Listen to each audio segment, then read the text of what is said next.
What's going on, EOP sports fans? It's Wednesday night. It's 8:30. It's time for EOP. I'm Big Al. I'm Freddie Birds, and I'm And switching you to the left because it's a pet peeve of mine, and the host needs to be on the left. we read left to right, but guys, don't worry. It's me and Fred tonight. Joe's a little under the weather. That's fine. It's that time of year. But it's okay. We got you covered. I'm sure he's here in spirit. We have some stuff to talk about tonight, and I mean a lot of stuff. A lot of Philly sports going on here. And right now, one of the kind of the key conversation today was this Phillies game that was supposed to be a 135 businessman special, or the 105, whatever it was, businessman special. Has now turned into an 8 o'clock start. So don't worry, guys. We got you covered. You can mute the Phillies. I love T Mac and I love Cruxter, but we could talk all Philly sports, including your fighting Phils, and we'll keep you up to date as well as we go along here. So, guys, remind you that this is brought to you by our great sponsors over at PhillySportsTrips.com, David R. Cherry at CherryInjuryLaw.com, as well as Sherry'sTickets.com and Dolan's Bar and DolansBar.com. And our newest sponsor at the Streetlight Kitchen and Bar in Drexel, which we'll talk about momentarily. But let's just jump into the Phillies. The home opener has come and gone, Freddie. A little bit of a lackluster start to the season. Bullpen was bad. Aaron Nola wasn't great either, and the bats were cold. But then last night happened. Is this just baseball in a nutshell? Were you panicking at all, or what were your original thoughts going into this whole ordeal, this little stint going into the beginning of the season? Panicking? I mean, after last year, can we really panic? I mean, they started so bad last year. I'm not now. How old are you? How old are you now? You're 40 now, 41 maybe? Yeah. Like, how many years are we going to go through this? Like, baseball is such a long season. It's a marathon, not a sprint. And the media needs something to talk about, and they need to push these panic buttons. No. Was I ever concerned? No. Am I do I have problems? Is there issues? Yeah, that need to get better. But Bryce Harper, for example, 0 for 11. Doesn't have a hit with Rojas. Everyone's ready to jump on him. Fielding outstanding, by the way. Such a great move to make him the first baseman. Then he hits 3 home runs in one game last night. So I just think you got to let the season play out. If you're 0-15, yeah, that's a problem. If you're 2-15, obviously that's a huge hole. But in the beginning, we always see this. We how many years? I remember when the Marlins would stink, they'd be like, even when the Phillies would stink, the Phillies would be like 10-2 to start the season, and we get all excited, and then they would just everything evens out, and they would go back to the bad team that they were. So I have absolutely no concerns. Yeah, I mean, everybody has their up and downs. I mean, like I always I've done a few post game shows, and believe me, the panic was real with the Fighting's final post game shows that we do here at Edge of Philly Sports. And I'm like, guys, do we not remember this? Not that it should go this way, but it doesn't mean everything. And hey, Marshawn was one of those guys. I want you to get the word out that we back up. Yeah. Dude, we are back up, Marshawn, and we will talk about the Sixers because we are back, baby. We are back. But yeah, I mean, listen, no, I'm not hitting that panic button. I'm not going to freak out about it. I do know how this tends to play out a little bit. I'm really just kind of surprised. I guess they were really pressed for getting these games in. I thought at least one of these games would have been canceled, not let alone both of them. And last night, we'll talk about that in a moment. Turned about can make you forget all your woes pretty quickly. Like you said, here was the opening day fit, as Joe put up here on our social media. By the way, a badass jacket. That's just awesome. Like, just cuts and pieces of different Philadelphia sports jerseys and jackets, and I think it's badass, and I love it. So beautiful. I buy that in a heartbeat. Just throwing it out there right now. That's the Iverson's rookie year Sixers down there on his sleeve there to the right, or his right or left. Yep. I'm so with it. I want it. Yeah. Yeah. By the way, the Reds are up 2-0 right now. In the top of the third with 2 outs. Just to give you guys an update, we'll keep you up to date on that. But yeah, now that was the best part about the opening day. At least the first couple days, that was rained out, pushed to Friday. They got shellacked that day. They got shellacked again the second day. Well, they had a bounce back day on the third day. Sunday was more like it. The shellacking came in the form of Connor Brogdon, though. Connor Brogdon, who first part doing a post-game show, I said, guys, it is not unheard of for Connor Brogdon to kind of be streaky as a pitcher. He had to go back down and come back to before he could be re-seasoned, get a little confidence boost or whatever you want to call it. And then came back and was a big proponent in 2022. So it's not crazy that he's having problems, but I never want to call for a guy's job, but it's bad, Fred. It was scary bad. I would say, based on his play, one, but then even his comments after the game where he basically said he doesn't know what's going on. I felt good going in there, but every single pitch I make, I am completely thinking about every step and every mechanic. And if that's how you're pitching, you got to just play the game. If you're thinking completely, it's just not going to work. So, you need to just play to win and just let it rip. Have some knowledge and have your mechanics going. But when it's a process like that, especially at this level, no surprise that he was sent down after those comments. In my opinion.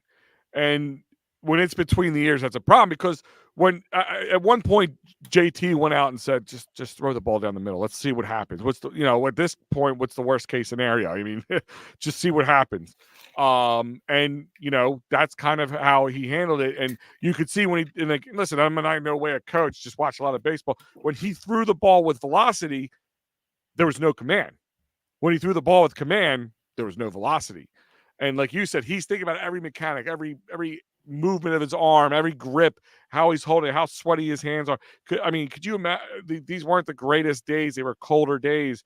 I mean, even in the most perfect scenario, more like Brogdon, exactly. And again, I do like him, and I feel bad a guy's jobs, is lost out of the situation. But I think the problem is he couldn't get set back down, so he got designated. So that and there is the issue with Connor Brogdon. But the bright side of things is some of the unknowns coming into it, and yesterday was one of them. Like I said, very surprised that game got off, and it did.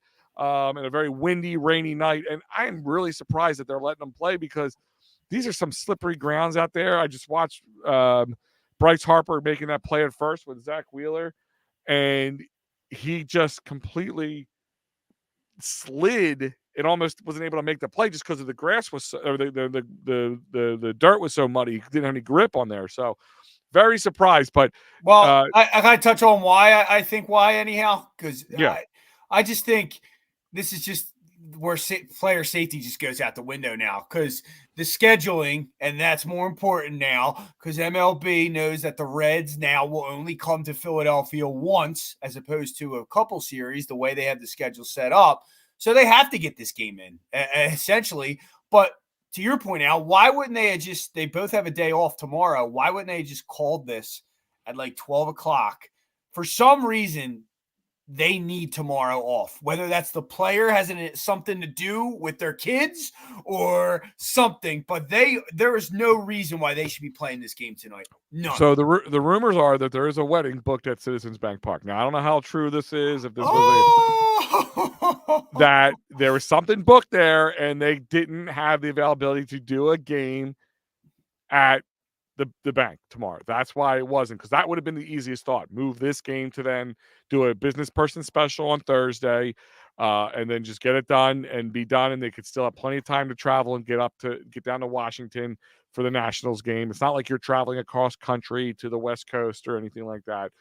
So it's pretty much as close as you can get. That's not a home game. Could you imagine being the bride? Oh, the bride's probably going nuts. Yeah, I mean, the husband's like, yeah, we'll just make it another day. I'd be sitting there like, dude, let's do it during the game. I'm all about it. Like, I'd be happy about it. But that was the rumor that I've heard, that there is a wedding booked for tomorrow, and hence that's why they could not move to tomorrow. there was rumors that they would do it in June around, not on Father's Day, but around Father's Day, because it matched up with the Phillies have a day off for travel, and the Reds were in Pittsburgh traveling to Boston, so they could stop here for doing a one game or something like that. But no, I think this would go off at midnight if they were going to have at this point. It looks like there was nothing stopping them short of the apocalyptic changes. But speaking of scheduling, I want to jump on this real quick. Let's talk about that. The Fightins final is scheduled for this Sunday, April 7th, at the Streetlight Kitchen and Bar, 5400 Fern Boulevard in Drexel Hill. Pre and post game for all those Fightins final fans. Matty B and myself, and maybe some other faces, will be on the call pre and post game, bringing you into the game, talking about the end of the series with the Nationals, hopefully talking a sweep of some sort of good news. But also big news is we pried one of Joe's personal sets of tickets out of his hands. That's right. We have 2 tickets to a good game in good seats, because we all know Joe Sheeran don't sit in bad seats. He won't do that. So we're going to have a ticket giveaway that day. So you got to be there. All you have to do is be there, and you'll get a ticket in the drawing for your chance to win free Phillies tickets to a later game. Oh, wait. All you got to do is show up? All you got to do is show up. Streetlight Kitchen and Bar, 5400 Fern Boulevard, Drexel, at the Holiday Inn and Suites at the Drexel Brook Event Center this coming Sunday, April 7th. Be there. We'll be there. They have a brunch. That's actually the first day of their brunch, too, so you can come early, get something to eat. They have a great lunch menu lined up with different, I call them game time munchies, all that different stuff going on, as well as a ticket giveaway and EOP in the house. So, guys, come by, check it out. Hold on. Can you bring kids? Yeah, it's a restaurant bar. It's yeah. So we might have to make a family outing here. There you go. I told my wife, come on, bring the kids. D-Hill. Yep, that's right, guys. So check it out. So one of those good bright spots was, especially last night's game, and probably because of Bryce Harper, is the only person who can change this. But Spencer Turnbull went 5 innings pitched, 3 hits, only left 3 hits, 1 run, no walks, and 7 strikeouts. He came in because, remember, there was Walker is on the DL and looks like we'll be on the DL a little longer than originally anticipated, because he was supposed to come off on April 9th. So now I know it's 1 outing. I'm not going nuts, but that's a big outing in that type of weather, that type of atmosphere, and how this team has been struggling. Spencer Turnbull really turning heads. Yeah, we acquired him from the Tigers. He had like a 7.32 ERA last year, something, maybe 1.2. Like you said, it's nothing to get like crazy about, but like as the 5th guy, the weather might actually help him maybe with the bats possibly. But regardless, that's a W from your 5th starter, and the more W's you can get from your 5th starter, the better off you are. That was the first win of the season, right? Yeah. No. So Sunday was the first one. Oh, yeah. They did beat the Braves. I forgot. Yeah. Easter. How did I forget that? I bet on that. How did I forget that? But that was a little not big enough, apparently. You would remember it was a big bet. True. But yeah, I'm all for the development. Walker's kind of rubbed me the wrong way anyhow. His comments hasn't looked right. I don't know that his head's fully there. Now a pinched nerve in the shoulder. They're saying if you look at it doesn't look good, and he's on a big contract too, so that it's all going to play out. So to be a good contending team, you need to find some of these diamonds in the rough, and Spencer Turnbull could be one of those guys. Christopher Sanchez was a big reason we went on a good run last year. He came in with like mid-June, took over for that 5th spot, and was more than serviceable the whole time. I mean, if your 4th and 5th guy can keep you to 2 to 3 runs a game, especially with the way we have bats, like that's why that what made that Monday game so maddening about that loss. Not just how it went. You had the bullpen struggled in the first 3 games.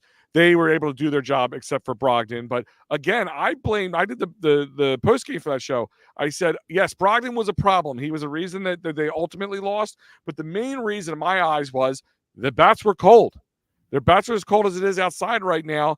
And that was the problem. They should, if you get Christopher Sanchez to go 5 innings and your bullpen, who struggled the first 3 games, came out and kept it shut down, with the bats that we have on this team, we should have been able to hit our way and make one more run then and win that game. Brogdon shouldn't have even been a thought. But no, unfortunately, it came out that way. A little broadcast jinx from John Kruk saying, as long as he doesn't hit a grand slam here, we'll be all right. Well, guess what? That was ridiculous. Yeah, don't say that. Don't do those kind of things. But that's my point. Is like that's why I was actually more mad about the batting than Brogdon. But that was just my point. But again, how one game can turn everybody's excitement about this team around. And like you said, a very long marathon style 162 game season. But it was kind of, littered with a lot of good points. And one of the big points was Spencer Turnbull's play. Agreed. And then to touch on what you said about the bats, we've seen that. We know this team. It is a streaky team. They do need to get better with the moving the runners over and playing a little bit of small ball. But we are seeing some of that too. Schwarber's hitting the ball on a different sides of the field. So it's not all. I don't know that it's all going to be home run. Castellanos, he's still he's so streaky, and he's in one of the bad turns right now. But on the other side, he's batting like 7th in our lineup. Where are you going to find a guy to bat 270, hit 20 plus 30, actually 30 home runs and over 100 RBIs in your 7-hole? Yeah. So I think we just need to we know what this team is. We know what happens. We're going to have an 8-game winning streak, and then we're going to have a 4-game losing streak, and it's the way it's going to go. Yeah. And yeah, absolutely right. And that's, I always have to always say, guys, it's baseball. This is how it works out. But another story that entered the night, so as I said, this bullpen has been exhausted throughout these first 6 games tonight. And if you were listening to the broadcast, the Phillies broadcast prior to last night's game, nobody was available. They had very few bullpen pieces available. Because most guys, they weren't going to let them go 2 nights in a row or whatever it was. So all the big names were unavailable. We were down to nothing. So here, this story is Ricardo Pinto. This was put out. Start of the day in Rochester, New York. Contract was selected by the Phillies. They sent a car by noon. He arrived at Citizens Bank Park by the 4th inning. He entered the game 2 innings later and pitched the rest of the game. 2 pitchers. How often do you see that happen where 2 pitchers go 4+ innings, or 3+ innings for the whole game? It doesn't happen very often this year, this day and age in baseball. Entered the game, he pitched the rest of the game, gets the save, and his first game in 5 years, because he did pitch here at one point back in 2017. Yeah, 5 years ago, I think he pitched for the Tigers, but I think it was the Tigers, maybe not. But he's been all over at different minor league spots. But yeah, he pitched here in 2017, which is pretty cool. This could be the last time he ever pitches in the big leagues. It's not like he's had a sustained career. So cool story. He pitched well.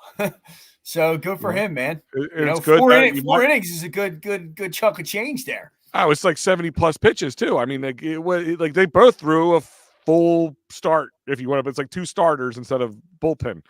And maybe I'm not sitting there again, not getting ahead of myself. Yeah, well, what's going on, buddy? What's up, man? How you been?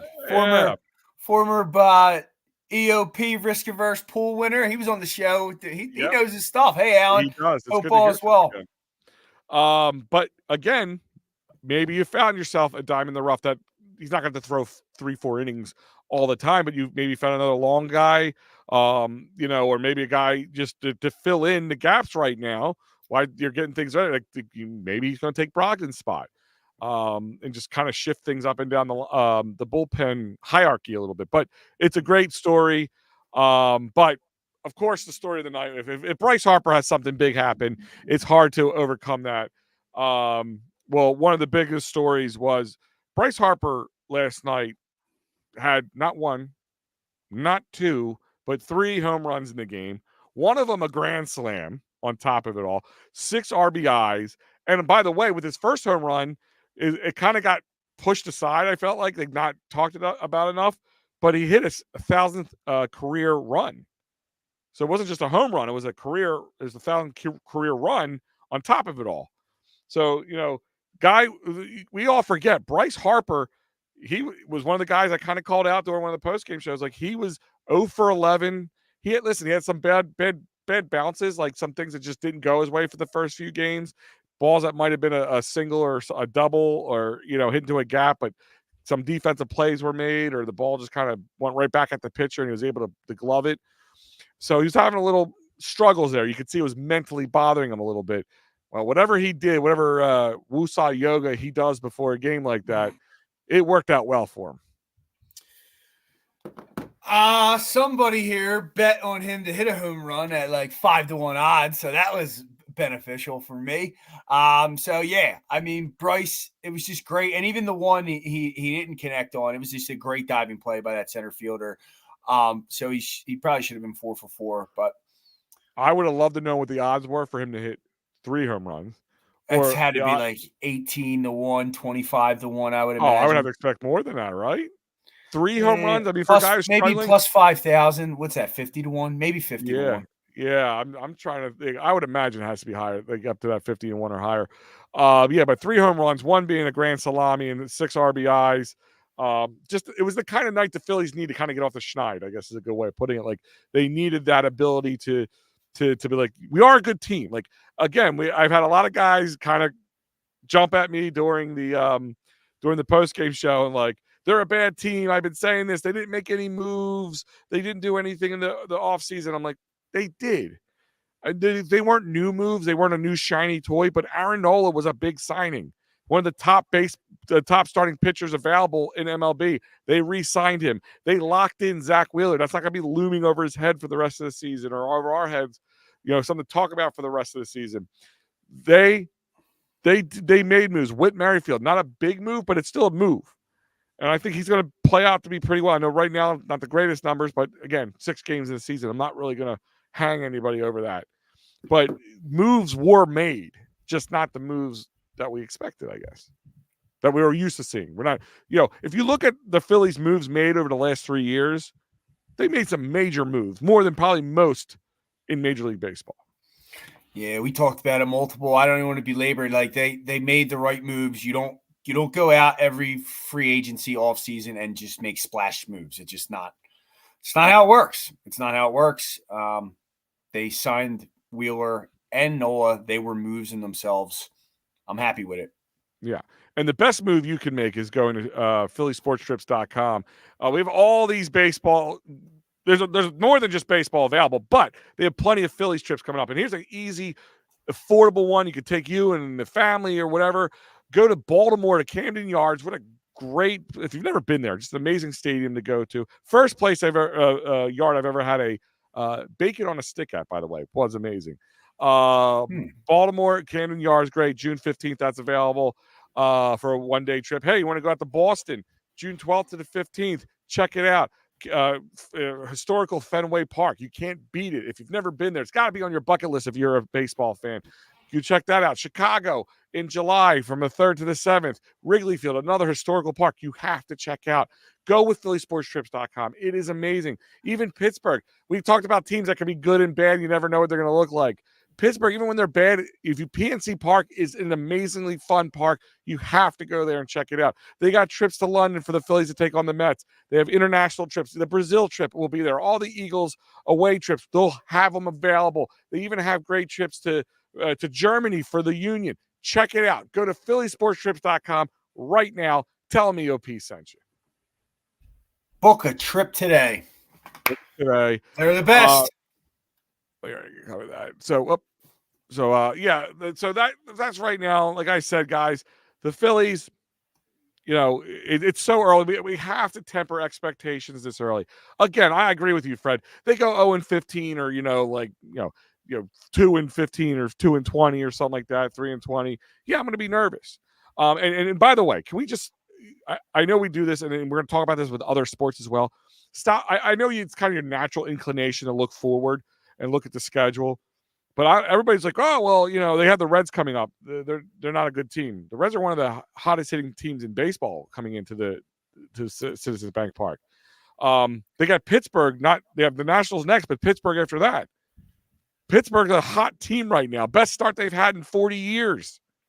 I was a newborn babe when they went 5-0 in their first 5 games. So don't look past. They just got to get better. And there's a difference between a team that's a bad team playing better, or a good team playing bad. And right now up until recently they are a good team playing bad. That means the ship can be right.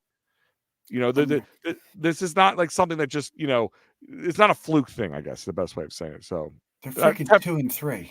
Yeah, exactly. Come on. 2-3 start to any, even if the Eagles start 2-3 in the season and they only play 17 games, everybody's not ready to, they're upset, they're not happy, but you're also not like, oh, they can't go to the playoffs, they can't win. So 162 games is a lot more. It's just a drop in the bucket of things. And I know it was the home opener. We're all super excited. We're all spring training, get all revved up, and it's the Braves. And they looked bad. Let's be honest. It wasn't just a bad loss. They didn't just lose. They lost bad. So I get it, but at the same time, let's temper some expectations, guys. Sixers alert. The New Jersey Nets have come back and are beating the Indiana Pacers right now in the third, up 7. Oh, wow. For all you Sixers fans here trying to get that 6 seed. Yeah, that's why don't we, do you want to switch gears and go there first with the Sixers? You can go Eagles. You go Eagles like you want. Yeah, we can stick with the Eagles. I actually just tweeted we're doing Eagles next. So all right, well let's move on to the Eagles. Let's move on to let's just talk about it. Reed Blankenship. Everybody's kind of favorite undrafted free agent, signed himself a fully guaranteed $3.935 million over the next 2 years, with another $1.375 million playtime in Pro Bowl escalators. So what do you feel about that move? Was that a good move, a bad move? Doesn't really move the radar for you type move, Fred? Maybe I'm wrong. I just don't think he has it, especially in Vic Fangio's system. I don't think he can cover. He's a great tackler, as EOP posted some post that said how good of a tackler he was. Top tackler on the team. But just because you have the top statistical tacklers doesn't mean you're that kind of bad if your safeties, depending on how it's going, if they're getting to the second, third level there, and that's where the tackles are being made. But he does have an ability to come up and make tackles for losses and or short yardage. So I like that. I just think in a passing league, I would like to make another move. I do think this signifies that, the Justin Simmons may not be there. He's still out there and people wanting his price to come down, but I think it made him happy to at least read the one stretch. I forget how many special team snaps he had. That's what I think Reed is good. I think Reed is a good fill-in guy. Get you snaps, be in the rotation, safety rotations, but then also be able to play some special teams as well. So that's where I'm at with Reed. I don't hate the deal. I mean, it's not like they paid him a ton of money. So yeah, we'll see. And hopefully he proves me wrong. Hopefully he's a great safety in this league. And, but I'm not there. So how the safety positions changed in the NFL over the years. And we saw it in the past where they kind of bring them up and move them into, like, I don't want to say linebacker positions, but kind of linebacker positions. Stop it, Martian. Stop it. Stop it. Stop it. Ed Reed Blankenship. Do you see them maybe using him more for that now that they, the CJGJ's back? It does, what's his face come off injury? Why am I completely blanking out? Who's the other safety we have? Why am I completely blanking on his name? The rookie. Yeah. But the Brown. Sidney Brown. Yeah, Sidney. He's another one that I need to see these guys in coverage. They're tacklers. They're aggressive to the ball. Let's see what happens. But I don't have any confidence in the Eagles drafting safeties well. It's always got to be a free agent. So, I just don't have confidence that these two can cover. And they have not shown that they can last year. It was abysmal back there last year. Maybe Vic Fangio, especially with Sidney Brown. He likes versatile guys with speed that can move them up. Maybe, but I don't see it yet. I love CJ Gardner-Johnson if he can stay healthy, but I just don't I don't, and the disrespect is still here, but I just don't see it with Reed or Sidney Brown, and we'll see what happens. I can't trust the Eagles drafting this position until they hit on one, and that's where I'm at. Yeah, you said the word versatility, and that was what I was just talking about a moment ago. Do you see them maybe using him in, sliding him up more, maybe kind of helping that middle of the field section more? Reed. Or No, even because Sidney I Brown. think whoever they got in the slot will just run him off the field. So like if you have a guy that can cover down there, then yeah, but the guy's just going to make two moves on him and he's gone. So I just don't see it. I maybe I'm wrong, and it's not like I study film thoroughly. Yeah. I would love to hear a guy that maybe I could be totally wrong, but in the games that I'm watching, my perspective is he's in the right place. Sometimes he makes good tackles, but coverage wise, I don't see it. I don't, especially in the slot, like you're saying. How's he gonna match up against a shifty slot receiver that's going to break his ankles essentially?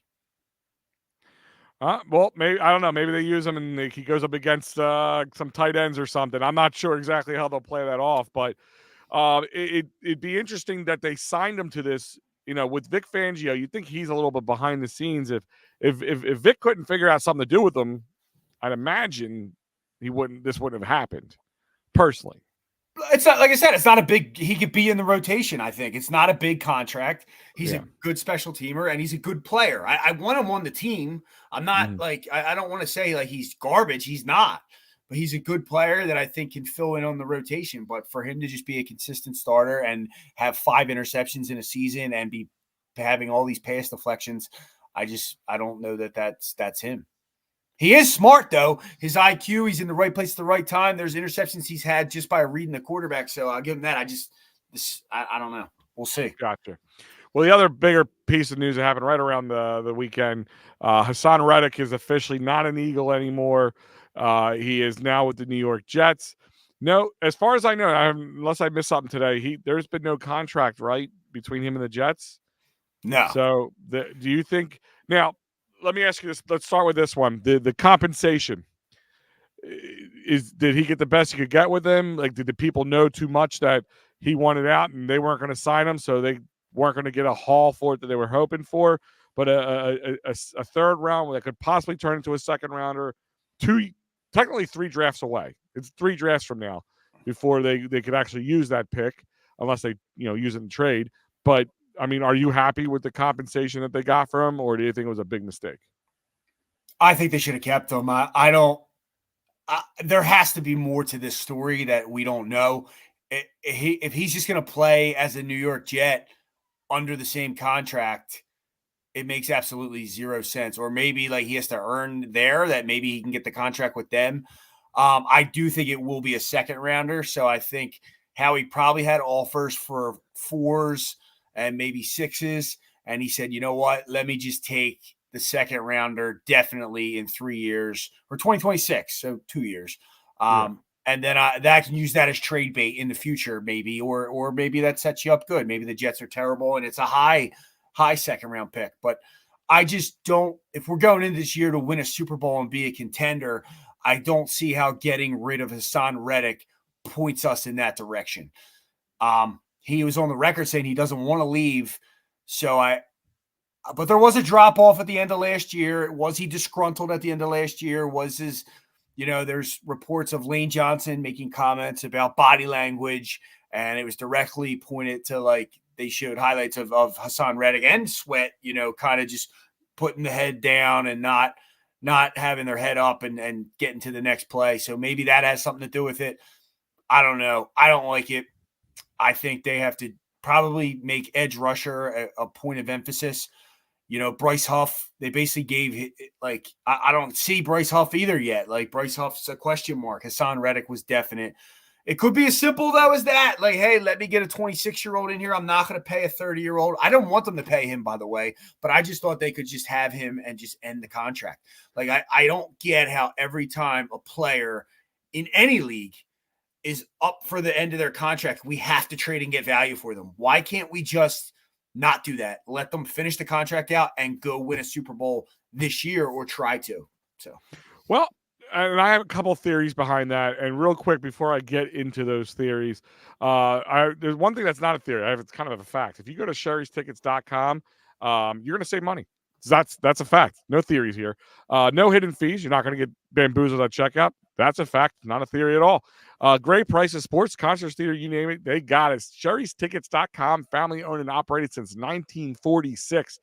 sherrystickets.com. You can save 10% off on top of it all by using that great promo code EOP10. 10% at using EOP10 in the promo code section. That's right. Great prices, no hidden fees.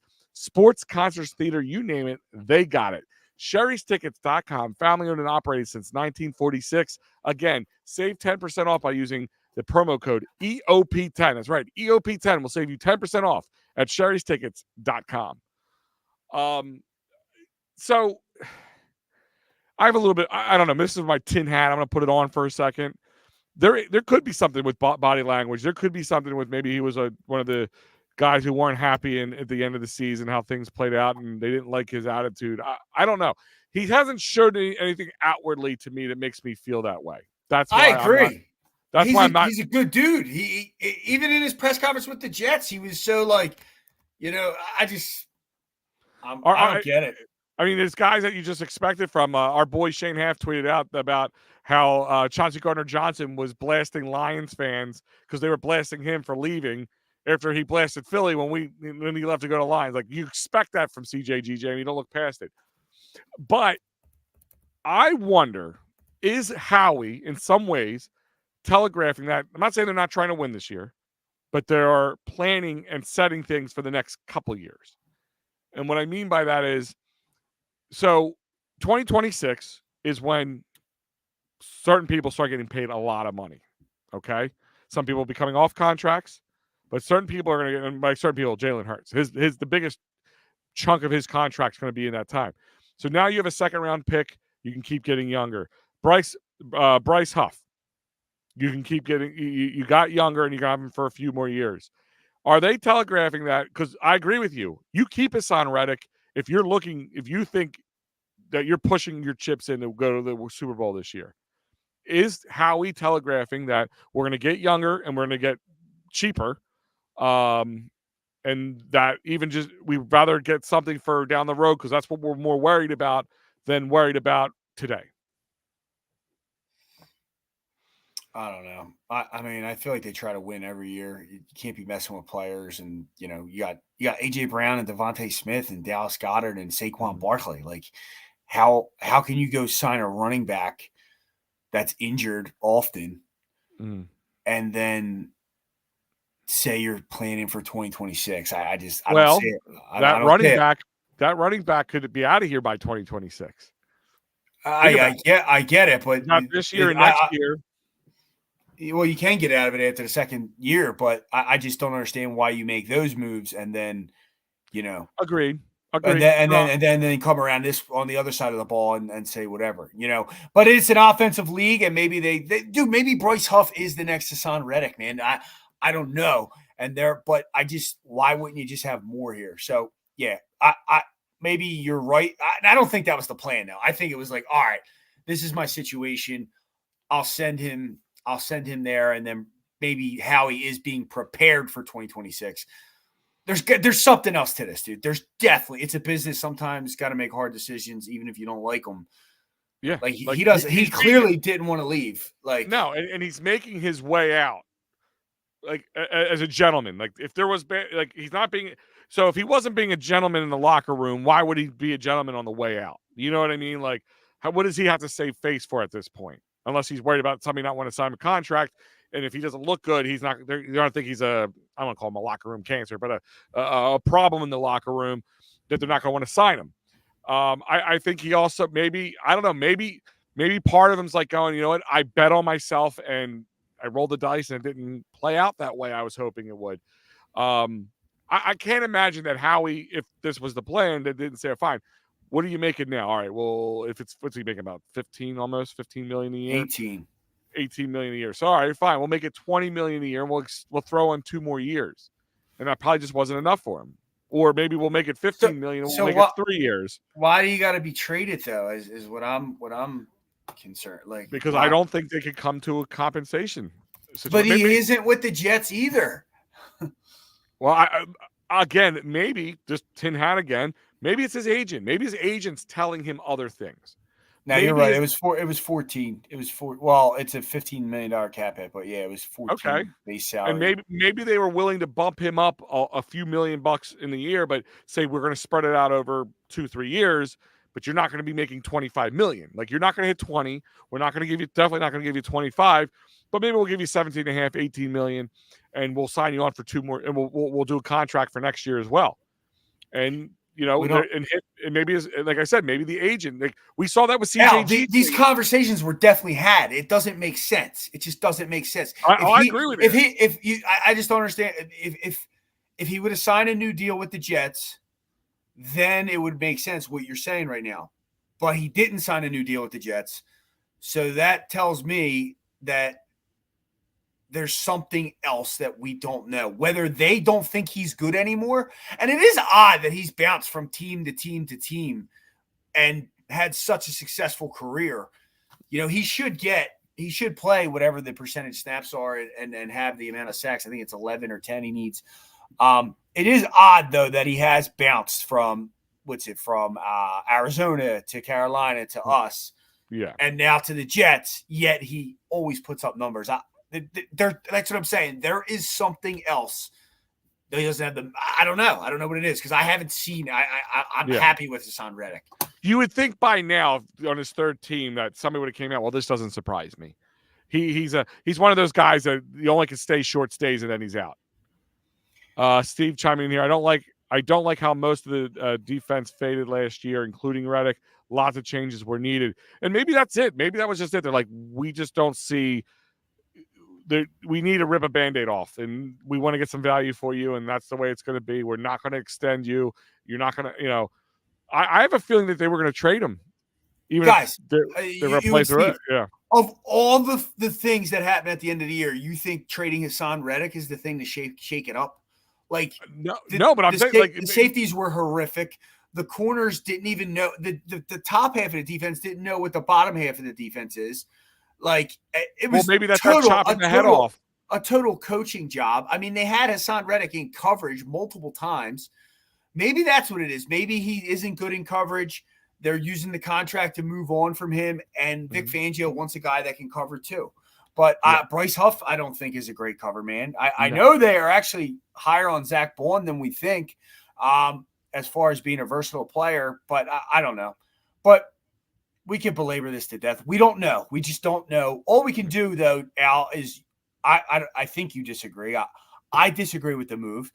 And hopefully Howie's absolutely. right. I would love to see Haason play this year. Absolutely. Like, I just don't think the defense as currently constructed is good enough. But then you have a guy like Vic Fangio that is, if it's coached correctly, might be. Because as much as everyone trashed Gannon, he was able to make this defense the highest most sacks in the career and without blitzing. Everyone wants the blitz. Without the blitz, this is a league. It's tough to blitz. You can dial them up here and there. And Vic Fangio certainly isn't going to be a high blitzer. But we'll have to see. Yeah, Steve saying real quick, he said Reddick had a chance to be a leader in the locker room. Lots of people did. It just didn't happen. Again, like I said, I could come up with 1,000 theories. Like I said, sometimes to shake things up, you got to get rid of somebody they don't think you would easily get rid of.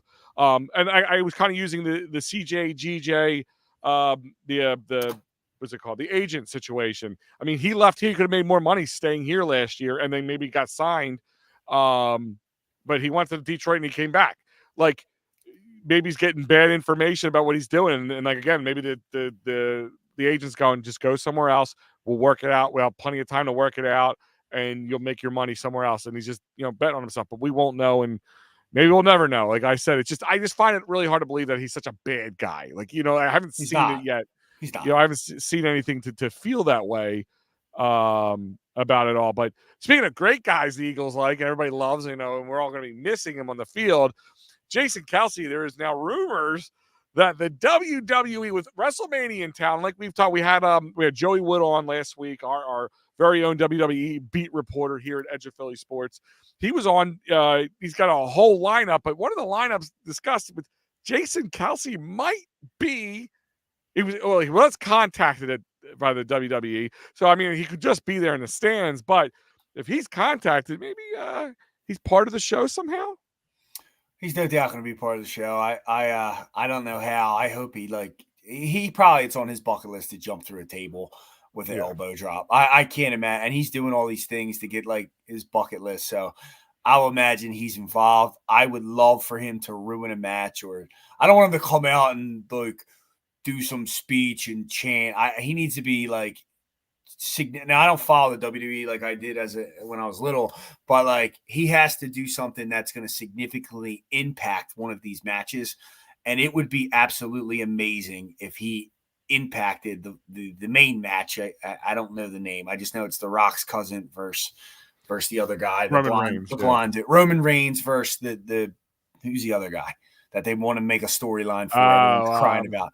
Yeah, I know you're talking about. But anyhow, I just think he will be involved, and it'll be awesome if he comes running down the runway and like puts a chair over The Rock's head or something. It would be epic. It would be so cool. How funny would it be if like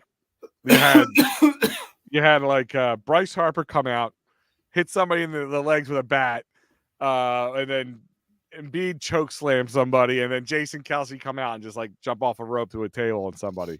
I want Joel Embiid nowhere near. I know. I'm just saying stadium. That would be pretty. This Bryce for that matter. Yeah, I don't want any of them near. To be honest with you, who's going to be playing?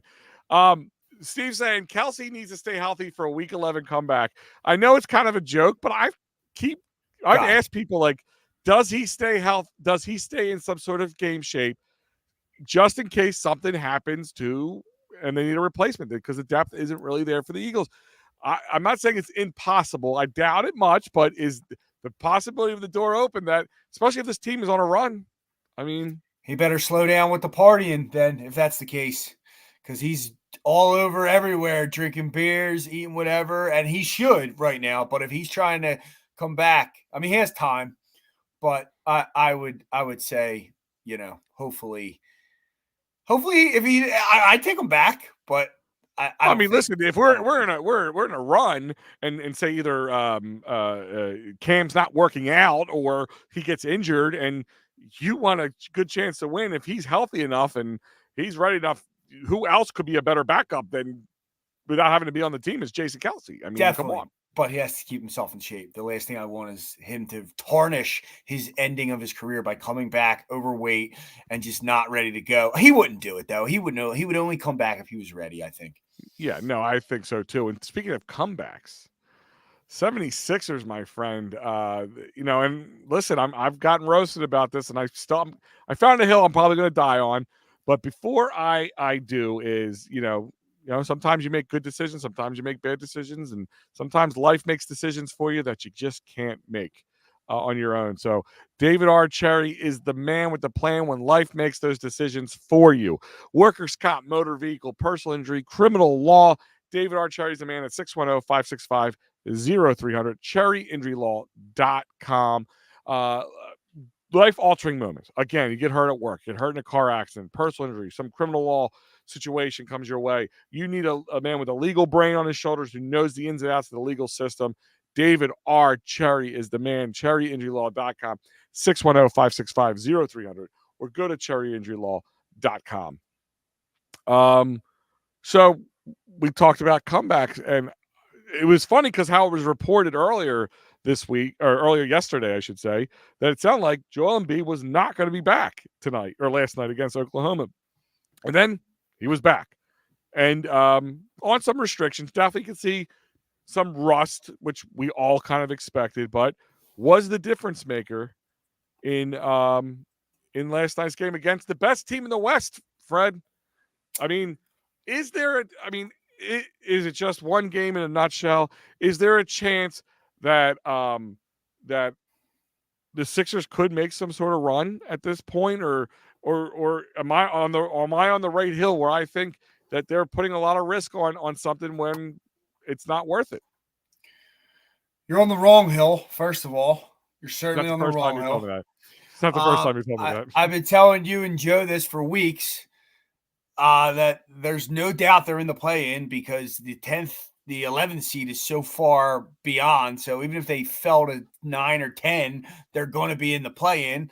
And you ramp this guy up and get him ready to go, and you attack with the team you have. They wouldn't have made the trade for Buddy Hield if they weren't going to make a run here. And they probably would have traded Tobias Harris if they weren't going to try to make a run here, who's been playing god-awful. They should have. Not even enough. They should have for what they would have got back, actually. But no, they're right there. They're what, the A seed right now.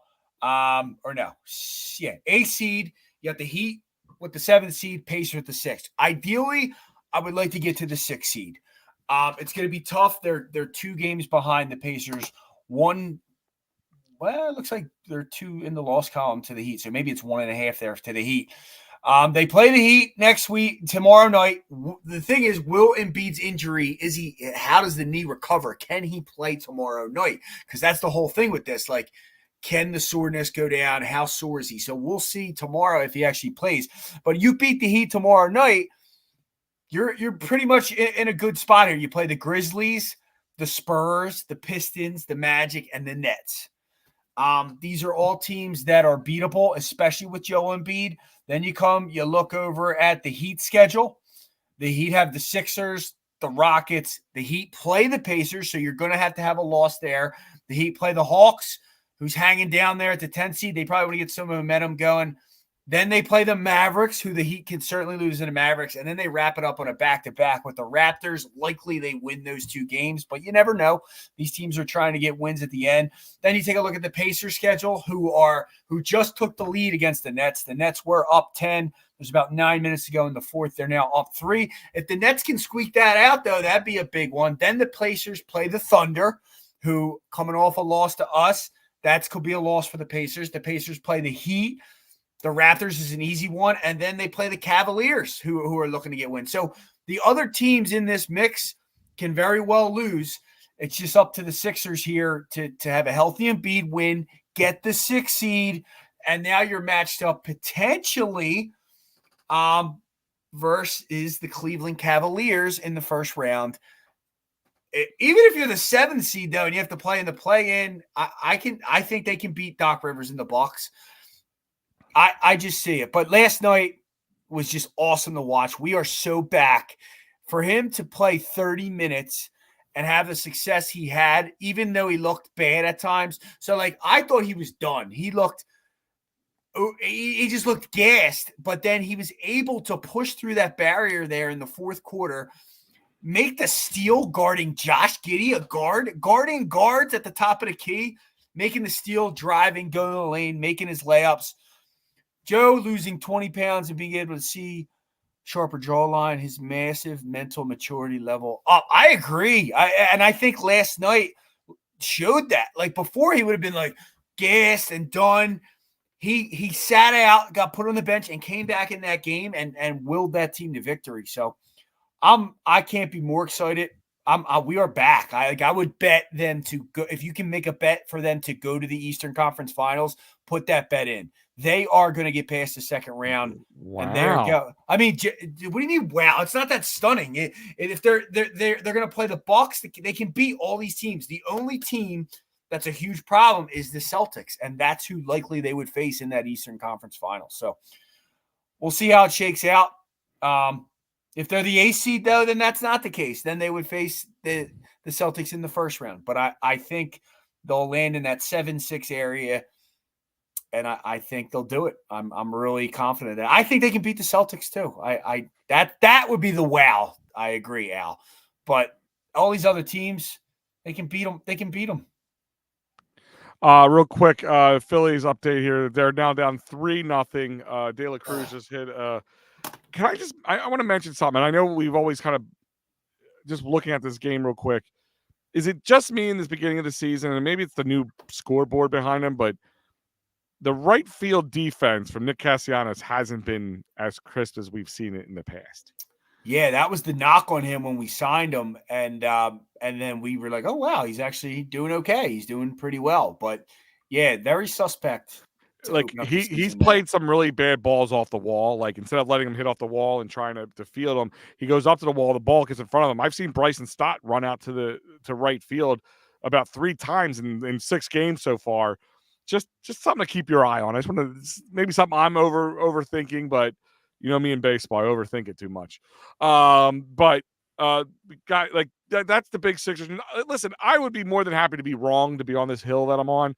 I just worry about forcing him back to do something because there's a mild like this just isn't the team I think that would be ready. But listen, it also those are the type of teams that win championships when you don't see it coming. Like 2017 Eagles, we did not expect that from that team when you first started the season. So I get not really that. in basketball though. But dude, come on, you got Kyle Lowry, Kelly Oubre playing amazing.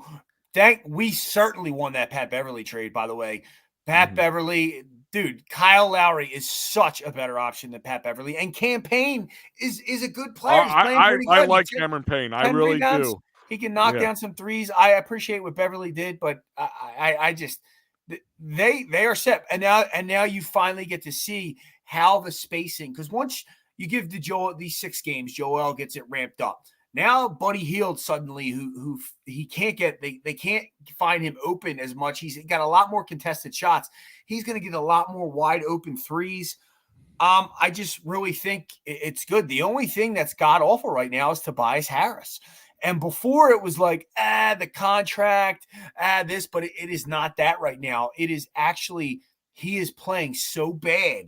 It's almost unplayable. Like I would consider benching him and having him come off the bench. I don't, but you're going to stick with him. I did like his comments. He's always kept his head up. He's not complaining. So, they're going to hopefully ride, I guess not hopefully, they're going to ride him out, but I really could see, and they still have some, I believe, I guess the deadline's passed. I thought they had some roster spots open, but I guess not anymore.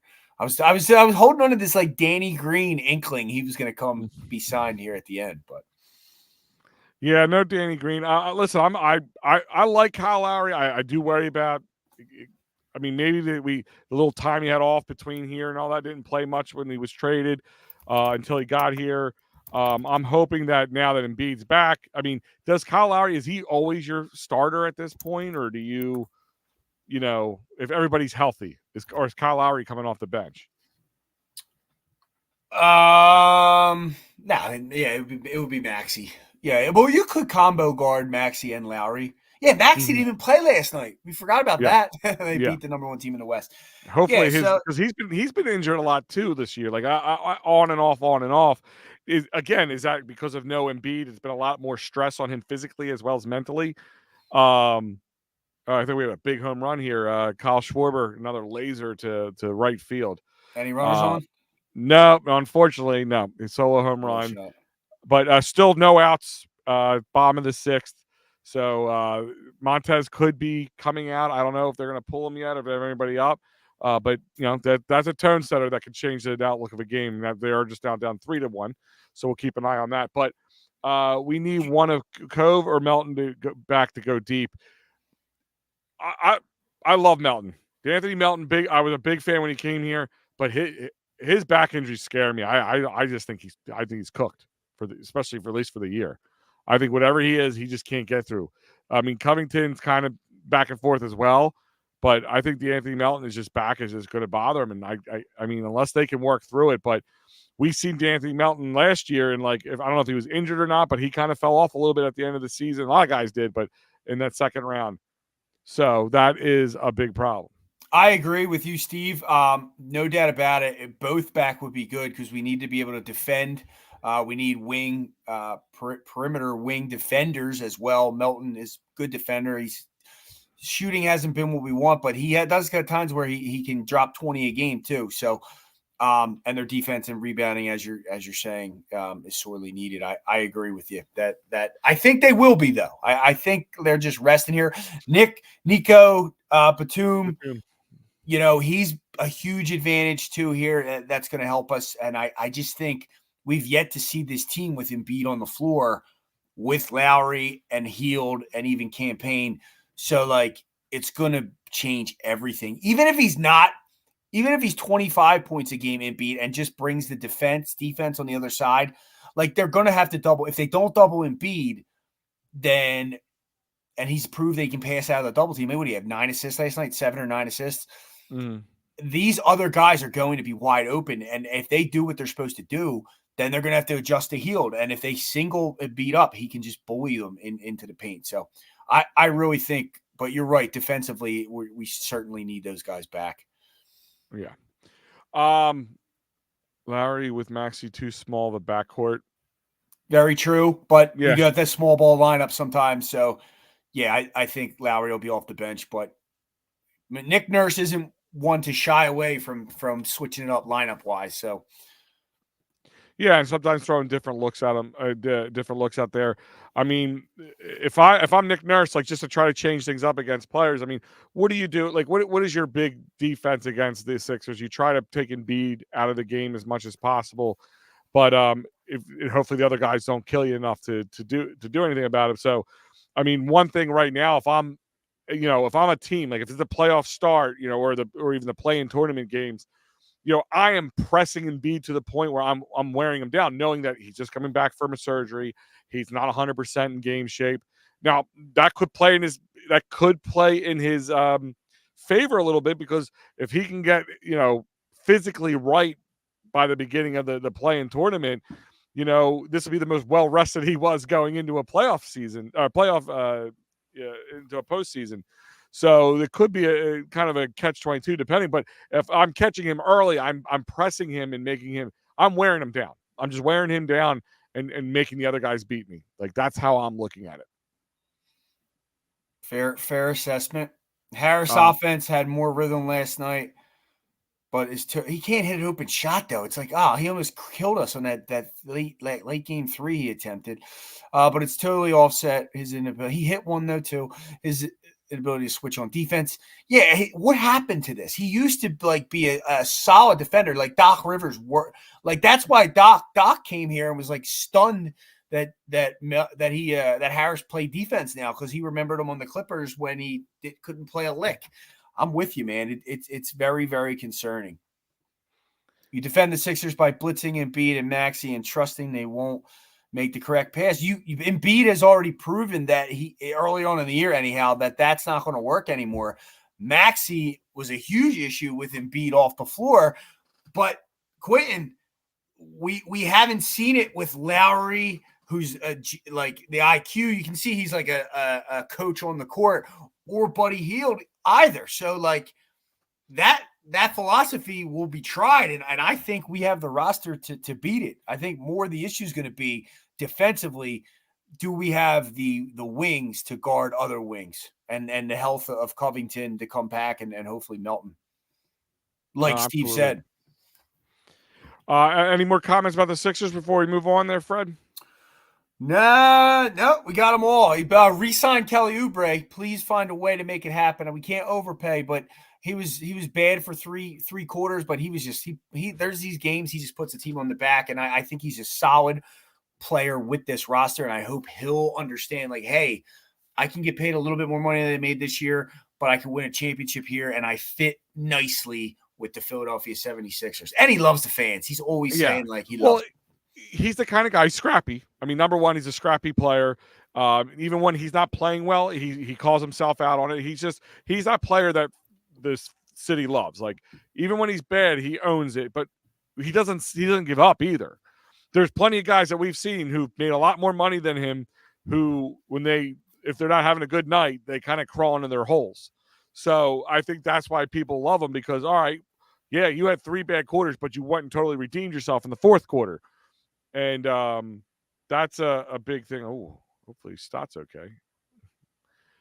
But I agree with you wholeheartedly. I hope to see Kelly Oubre back. I don't think it's going to break the bank. I think you're going to be very much. Oh God, please don't be playing with your knee, Bryson Stott. Ooh, okay, bounced off his knee. Sorry, guys. I know it's not good radio, but the ball bounced off of Bryson Stott's knee as he hit a foul ball. But no, I hope to see him back. I hope they re-sign Buddy Hield. I think they can both be good players without having to break the bank to get them, and you'll still have plenty of room to move on, to add on more. I'm really super excited to see what this team looks like next year more than anything. But hey, I'll run to the playoffs for them and be able to pray with you if something happens. But I just have my reservations. That's all. As you have the right to do. Yeah, that's what it's all about. Having different Yeah. opinions, and it is what it is. And maybe you'll be right. Listen, I'm okay with being wrong in these moments too. Like, oh, they won the championship. Oh, you were wrong. I'm not like some people who would rather see them lose and be right about their take than win and be wrong about their take. Like, I'm cool. I'll be wrong. I'll take it any day of the week. But let's talk about the other team at the Wells Fargo Center, Fred. Switch it over to your Philadelphia Flyers, who let's just kind of talk about it for a moment. We should get tickets there. Where do you think we should get tickets? Same place that we talked about earlier. I go to sherrystickets.com, my friend. Sherrystickets.com. And why is that not coming up? There it is. Okay, sherrystickets.com. Family owned and operated since 1946. Sports conscious theaters, you name it. Flyers game, great place to get your tickets. Sherrystickets.com and use that great promo code again, EOP10, to save 10% off. Sherrystickets.com. Hold on. I just got to address this comment real quick. Mike, stop. I know you're going to, my buddy does this too. Like, you're not going to get the compensation you think you're getting for him. How many stars are we going to trade in our Sixers era and realize you're just not, like, you didn't get anything back for Charles Barkley. You didn't get anything back for Allen Iverson. You're just not going to get the compensation back. So you're better off riding it out. And if he gets injured every year, he gets injured every year. You just have to put other players on the roster that we don't solely depend on Joel Embiid. So when Joel's out, we can still win. But trading Joel, I couldn't. Oh my God. Quentin, for what? What are you going to get? What do you think you're going to get? 10 first rounders for him? Even if you did, let's three first rounders. Even if you let's play devil's advocate for a moment. 10 first round. I fight with him on Sunday mornings with PM in the AM with him about this all the time. I love Mike, but yeah, you can get 10 first rounders, but there's no guarantee that even one of those first rounders would turn out to be even close as a player as Joel Embiid. Joel Embiid is the term I hate people using too much, but it is a term you can use, a generational talent. He is that good. If he did not prove that last night, that even a Joel Embiid at 65, 75, 80% is better than most players, then you're out of your mind if you didn't watch the game. Like, that's how I look at it. Like, you could get, and I'm sure they agree with you, but it's just the compensation is not there. It's just not. But not if you're a gambler, let's play this for instance. If you're a gambler, right? Hold on, Quentin. I just gotta, Quentin. You have not seen a playoff with Nick Nurse yet. You haven't seen a playoff with Nick Nurse yet. I don't understand this. You build a team around him, and let's see a coach that can actually draw up a play and maybe get the ball to him. That's a big difference. Know. That's a big difference. There's no shit. We haven't won a chip since 1983, Mike. Hey, Mike, you're a sports. Like, what are we gonna get from him? Tell me, what are we gonna get for him, Mike? We're not getting a star player in return. What are we going back to a rebuild? We have all the cap space in the world next year to go get a Paul George, go get another player.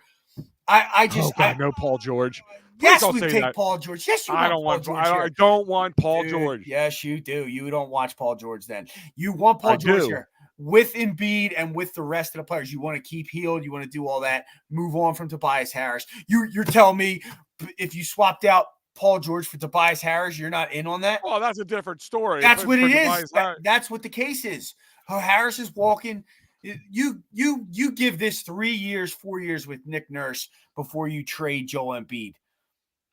By the way, the Philly they went to the pen. They're 2 strikes at the bottom of the 6th, but the bases are juiced for the Phillies. With you, Steve. With you, Andre Miller. Jeez, like, come on. That we're not trading him. Paul George, Mike, why are we trading for Paul George? We could just sign him and keep him here. All right, Flyers. Sorry, I just had to rant there. No. Listen, if you're a betting person, this is how I look at it. You have a chance of winning this bet.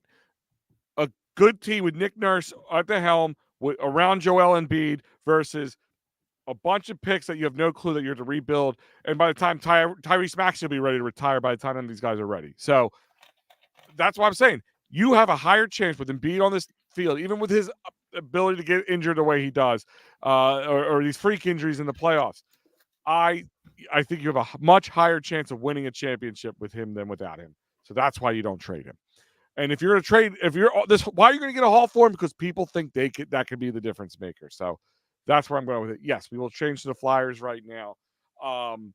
So let's talk about this. The Philadelphia Flyers went through a gauntlet we talked about just about 10 days ago, right? Top 10 teams in the top 10 teams in the NHL. They had 6 in a row. And of those 6 teams, they lost 1 game to the Florida Panthers. They either went to OT in order got themselves a point, or they went out one. I mean, again, I think one of the most unsung victories that they had over that time was the Bruins game. I mean, they haven't beat the Bruins in a couple of years. Okay, so that was a huge, huge coup for the Flyers. Then they have this next stretch of games that should have been quote unquote easy. But again, it comes back to this. I hate that term. You have teams that you're playing against. You have teams that feel like they're still in it. The Islanders are still in it. The Devils are still in it. Those are more dangerous than a Boston Bruins team or a Rangers team that are kind of settled in for the most part. They know they're going to the playoffs. It's just, where are they seated at this point? So I'm looking at the next 6 games, or I should say the last 6 games of the regular season. So the Flyers, like I said, they beat the Bruins, they beat the Panthers, they lost to the Rangers in OT. They lost to the Panthers, they lost to the Rangers in OT. Then they lost to the Canadiens. Okay, well, whatever. Then they lost to the Blackhawks 5-1. Not a good sign. Now, well, whatever. Well, whatever. To play the lowly Blackhawks and Canadiens and not only lose, get blown out by both of them. That's not whatever. That's the Canadiens. I said the Canadiens games are whatever. Maybe after playing that gauntlet, they're tired. Whatever it is, that's why I say whatever that game. But then you lose to the Blackhawks. All right, now that's becoming a bigger problem. And then the Islanders game, they showed some fight, and then they were able to squeak out, get an extra point, score the tying goal with like less than 10 seconds left in the game, and. Let's talk about a guy I've called Ivan the Terrible right now, but not so. He's actually not so terrible. 6'7", Ivan Fedotov, who had literally thrown into the fire. Urson's pulled after the first period of that game, and they put him in here, and he did well. And for Torts to have anything nice to say about anybody's a big deal. But let's talk about it. I'm totally impressed, Torts says. I put him in a hell of a spot, and he's the only goddamn player that played in the second period. No shit's given, Torts. Like, just throw everybody under the bus except for this guy. And look how big he is. This guy is a monster. He could... I know our boy Mitch will always do. Tobias Harris, so and so is greater than Tobias Harris. He's probably as big as Tobias Harris, and probably could play better basketball than him right about now. Remember skate basketball. Yeah, right. Yeah, but he's 6'7" without skates. So okay, he's a big boy. So like I'm saying, like it'd be interesting to see how that plays out. But I'm not getting super excited. Or he's the goalie of the future, but. Definitely better option than having Sandstrom in there. You can give Urson a blow when you need to. But these next 6 games, to me, are more daunting than that gauntlet we just talked about. Again, you got the Sabres coming up on Friday. You got the Blue Jackets coming up on Saturday. The Canadiens again in Montreal on the following Tuesday. The Rangers, the Devils, and the Capitals. And of those 6 games, Fred, you want one that scares me the least? The Rangers. Game. Why? By that time, there's 3 games left in the season. Yeah, I am, but I'm just saying. The way you said that, I knew it was going to be the Rangers. But at that point, they're pretty much locked up. It's not like they're going to put their backups in. The guys are going to play less. You got the Capitals the last game. They're nipping at your heels. You got the Devils who are kind of still in the playoff hunt. And the Sabres and Blue Jackets as well, trying to play up spoiler. So in my eyes, this is going to be a gauntlet. They need to step it up. And this team needs to play in the playoffs. This city needs Flyers playoff hockey.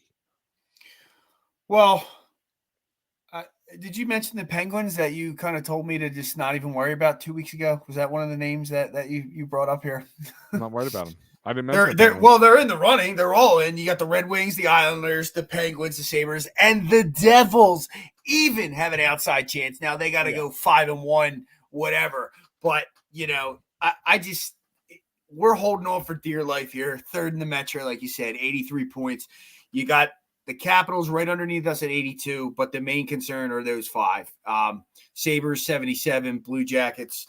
Well, Blue Jackets, we don't have to worry about that. We're playing them. They're 62 points. They're out. But all these teams we kind of play and can play spoiler or ruin us. But I do think that the good part about it is the Penguins don't have the greatest of schedules here at the end. The Red Wings and Penguins play each other. The Islanders play the Rangers twice, and they also play the Devils and the Penguins. So we have some games here and then the Red Wings schedule, what do they got? The Rangers, Sabres, Capitals, Penguins, Maple Leafs, Canadians. They play teams that are going to split. You know what I'm saying? So that helps us out big time because you're guaranteed a loss by the Capitals or you're guaranteed a loss by the Red Wings. So by default, if we can just win our games, I think we get in. I really think we get in. And I agree with you wholeheartedly, Al, to have playoff hockey here and to have these guys, these young players get a taste of that. I think Steve bringing up a good point here. It's good to find out who these future players, these 23 players are, and how Torts was saying, how they step up in this level. He made a comment towards that, like, we're not supposed to be here. We weren't supposed to be that good. He said, screw that. We are here right now. How do we get to the next level now right here? And how do we see what the current players we have right now, can they get to the playoffs? Can they play better? The comment here, I'm totally impressed by him, but he trashed the rest of the players, which he should. And he let it be known that they played bad. They weren't good. And they're not playing at the level you need to be because now the stakes are higher. That game was huge. That let the Islanders back in. The Islanders have life now. We could have put them to bed right there, but now they have life. And I think this Flyers team will get in the playoffs and it shapes out well. Barring they lose out, that they should get in. But I'm totally impressed with the goalie too. He reminded me of Hextall if I have to pick a guy. I know the size is way bigger, but he was like loose. What do they call it? Butterfly style. Yeah. Goaltender. And he even got the puck and threw it down the ice. That was amazing when he made the clear. I'm excited to see him. I like Ersan too. And here's the thing about goaltenders and playoff goaltending and getting to a cup. A lot of the teams that have won recently have two goaltenders and they ride the hot hand. So if it's I can't pronounce it. Fedotov. Fedotov. I think there's an O in there. I heard the announcer saying Fedotov. So I think there's an O in there. If they can ride the hot hand, as well as I do, if you have a hot goaltender in the playoffs, you can make a run. And he certainly stood on his head in the two periods we've seen. No, absolutely. And, trying to make a name for himself at the same time. I agree with you. Like this team, the sky's the limit for them. And kind of back to what Steve said, like I understand the tanking thing. And I think like the process with the Sixers really kind of gave people the wrong idea. You don't just, especially in hockey, they have a lot of draft picks, but they also, you can build outside of the draft. So at this point, finding out who you can move on from, or guys you can stay with, or guys diamonds in the rough, Nick Sealers of the world. What could newcomers come in, like could Owen Tippett? What's he going to do with some playoff experience? Does TK and Coots, do they start to step up in the playoffs? They haven't seen it for a little while. My point is, this team you could build outside of just tanking the whole way. You can build a lot of different ways. And then this year you could start like bringing in some veteran presence, using some picks to get guys in here that are going to be here more long-term. There's a lot of things you can do. And like I said, these next 6 games are going to be super crucial. And, something you're going to want to keep your eye close to.